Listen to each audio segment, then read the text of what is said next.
हाय दोस्तों, एक बार फिर से आप सभी का बहुत वेलकम करता हूं फ्रेंड, आपके अपने educational YouTube channel trade with AK पे। जी हाँ फ्रेंड, आज एक और बहुत ही फंडामेंटली धमाकेदार वीडियो आपके सामने लेकर आया हूं। जो वीडियो फ्रेंड आज 20 मार्च 2024 का FOMC का रिपोर्ट देने जा रहा है। जी हाँ फ्रेंड, आज मैं आपको बताने जा रहा हूं कि अमेरिकन जो बैंक है यानी कि फेडरल रिजर्व जो बैंक है फ्रेंड, इनकी आज रात इंडियन स्टैंडर्ड टाइम के हिसाब से 11:30 बजे FOMC की न्यूज आने वाली है। तो आज की न्यूज का मार्केट पे क्या इंपैक्ट पड़ेगा फ्रेंड, ये जानने के लिए आज आपको इस वीडियो को जरूर देखना चाहिए। वीडियो को देखने से पहले फ्रेंड, अगर आपको ये लगता है कि ट्रेड विद एके ये यूट्यूब चैनल आपकी ट्रेडिंग में, आपके डिसीजंस मेकिंग में वैल्यूएबल कंटेंट आपको डिलीवर कर पा रहा है फ्रेंड, तो इस वीडियो को लाइक जरूर कर दें। कमेंट बॉक्स में जरूर कमेंट करके बताएं कि आप हमसे और क्या देखना चाहते हैं। और साथ ही साथ अगर चैनल को सब्सक्राइब नहीं किया है फ्रेंड, तो सब्सक्राइब जरूर कर ले, क्योंकि हर हफ्ते 4 से 5 वीडियोस हम आपको भेजते हैं जो आपकी ट्रेडिंग में आपको हेल्पफुल होती है।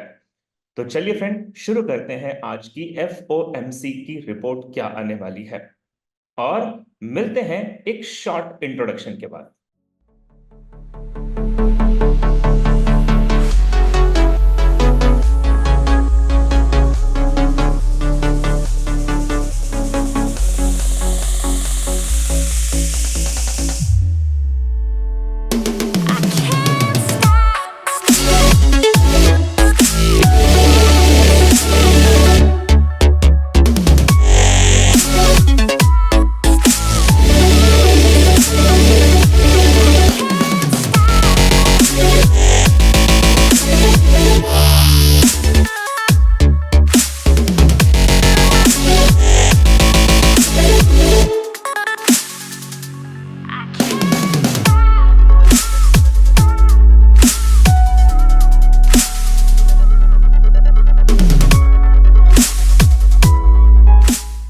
तो once again welcome you all friend, और बात करते हैं कि आज फेडरल ओपन मेंबर्स कमेटी यानी कि फेडरल रिजर्व के जो कमेटी मेंबर्स हैं, इनके इंडियन स्टैंडर्ड टाइम के हिसाब से रात को 11:30 बजे FOMC की रिपोर्ट है। तो आपके स्क्रीन पे फ्रेंड इस वक्त आपको forexfactory.com दिख रहा है, और रात 11:30 बजे फेडरल फंड रेट यानी कि इंटरेस्ट रेट का न्यूज है, इकोनॉमिक प्रोजेक्शंस के बारे में है, और FOMC की स्टेटमेंट्स है फ्रेंड। और इसके ठीक 2 घंटे के बाद मिस्टर पॉवेल साहब की स्पीच भी होगी फ्रेंड। तो आज आइए देखते हैं इस वीडियो में एग्जैक्टली क्या होने वाला है। तो सबसे पहले फ्रेंड मैं आपको ले चलना चाहूंगा CNBC की वेबसाइट पे, और आप FOMC के बारे में जो भी कुछ जानना चाहते हैं वो यहाँ पे बहुत डिटेल में दे रखी है। तो you can see it friend, यहाँ पे here are everything to expect from the federal reserve policy meeting Wednesday. तो वेनसडे को जो आज मीटिंग है फ्रेंड, इसके बारे में क्या डिसीजंस है।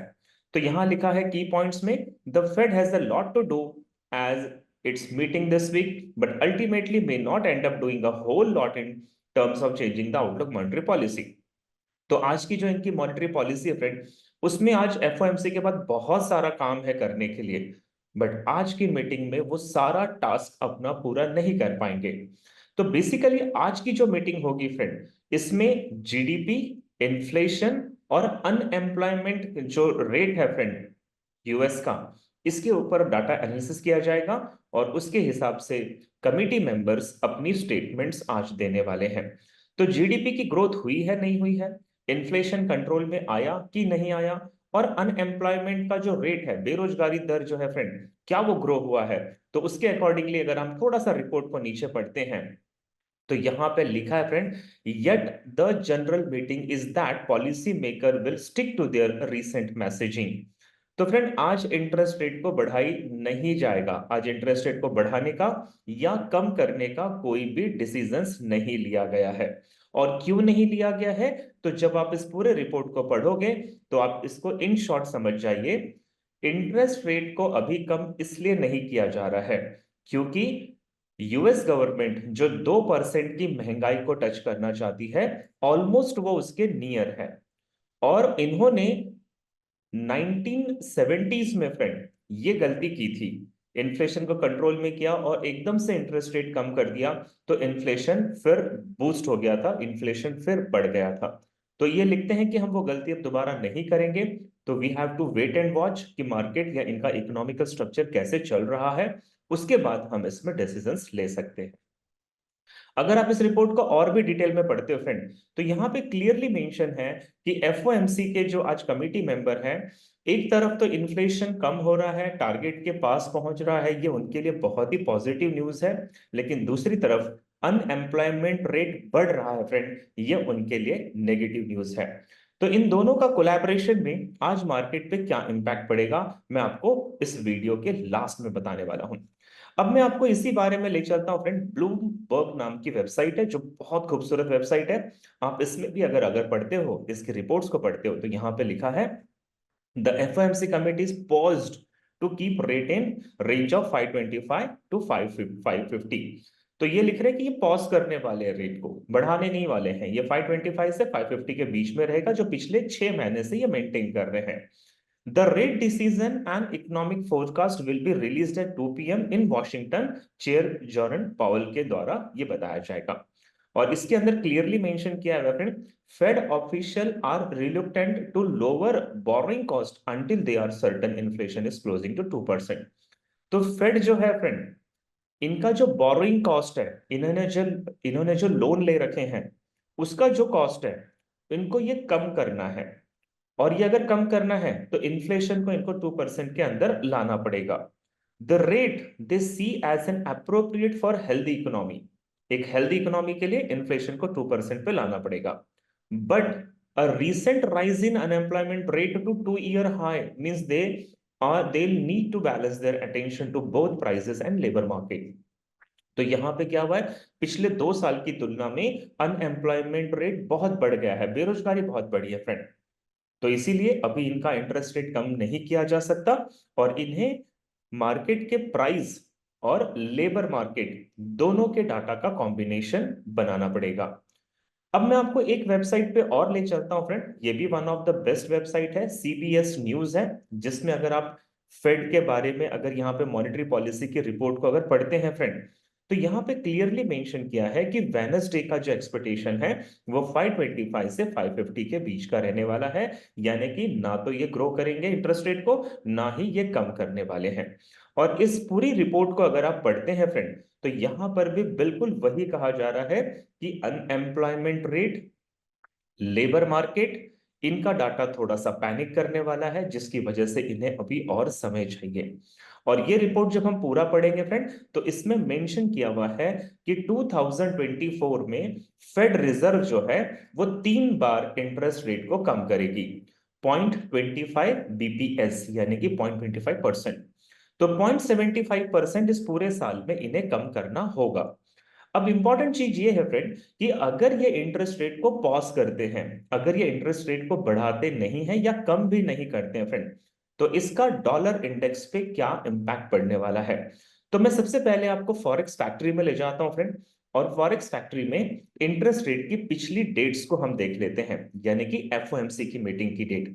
तो ये डेट थी 1 फरवरी, 14 दिसंबर, 1 नवंबर, 20 सितंबर और 26 जुलाई।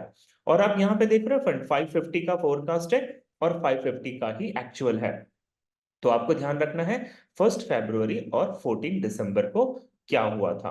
तो जब हम इसके डेली टाइम फ्रेम पे जाते हैं फ्रेंड, मैं यहाँ पे एक daily time frame dollar index का खोल देता हूं, और हम इसमें देखेंगे 1 फरवरी और 14 दिसंबर को क्या हुआ था।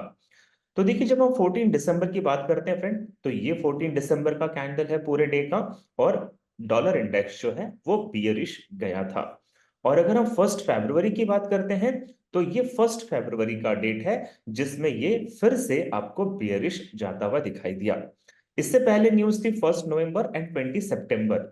तो आइए देख लेते हैं 1 नवंबर और 20 सितंबर को क्या हुआ था। तो देखिए, जब हम यहाँ पे बात करते हैं 1 नवंबर की, तो ये 1 नवंबर था फ्रेंड, और अगर हम बात करते हैं 20 सितंबर की, ओके, तो यहाँ पे देखिएगा ये था आपका कैंडल 20 सितंबर का। अगर ये चारों डेट्स को आप देखते हो, पिछले 4 एफओएमसी की मीटिंग को देखते हो फ्रेंड, तो इसमें क्लियरली दिखाई दे रहा है कि मार्केट जो है डॉलर इंडेक्स का नेगेटिव गया था। तो you can see it here friend. जैसे मैं थोड़ा एक्सपैंड करके दिखाऊं, तो ये था 20 सितंबर को एक डोजी कैंडल बनी थी। तो यानी कि मार्केट कहीं नहीं गया, फ्लक्चुएट होता गया। अगर मैं बात करता हूं 1 नवंबर को, तो मार्केट अप ट्रेंड था, बट इसने सडन डाउन लिया फ्रेंड, एक गैप डाउन लिया, यानी कि ये नेगेटिव न्यूज थी। अगर मैं यहां बात करता हूं 14 दिसंबर को, तो अगेन एक स्ट्रॉन्ग बेरिश कैंडल है, तो डॉलर इंडेक्स नीचे गिरा था। और अगर मैं बात करता हूं 1 फरवरी की, तो अगेन एक बेयरिश कैंडल है, यानी कि डॉलर इंडेक्स वीक हुआ था। तो फ्रेंड, आज की जो एफओएमसी की न्यूज है, और मैंने जितनी भी वेबसाइट्स को स्टडी की है, और टेक्निकल और फंडामेंटल का अगर मैं कॉम्बिनेशन बनाता हूं, तो कंक्लूजन ये निकल कर आता है कि आज रात को 11:30 बजे जब एफओएमसी का डाटा रिलीज होगा, तो इंटरेस्ट रेट को पॉज किया जाएगा। और अगर इंटरेस्ट रेट को पॉज किया गया है, तो मार्केट वॉलेटाइल जरूर होगा फ्रेंड, बट ये आपको दोनों डायरेक्शन में मूव करता हुआ दिखाई देगा। बट ओवरऑल कंक्लूजन ये निकलेगा कि डॉलर इंडेक्स जो है वो आज आपको बेरिश होता हुआ दिखाई देगा। तो 20 मार्च और 21 मार्च डॉलर माइनस होगा फ्रेंड, यानी कि बेरिश होगा। और इसके अकॉर्डिंगली आप अपने ट्रेडिंग के डिसीजंस को ले सकते हैं। तो उम्मीद करता हूं फ्रेंड, ये बहुत छोटा वीडियो, लेकिन बहुत काम का वीडियो आपको पसंद आया होगा। और अगर ऐसा है, तो अगर अभी तक आपने लाइक नहीं दिया फ्रेंड, तो लाइक, सब्सक्राइब और कमेंट जरूर करके बताएं कि आप मुझसे किस टॉपिक पे और भी बात करना चाहते हैं। तो फिर मिलता हूं फ्रेंड अगले वीडियो में, फिर एक धमाकेदार इंफॉर्मेशन के साथ। तब तक के लिए wish you very happy trading. Thank you so much.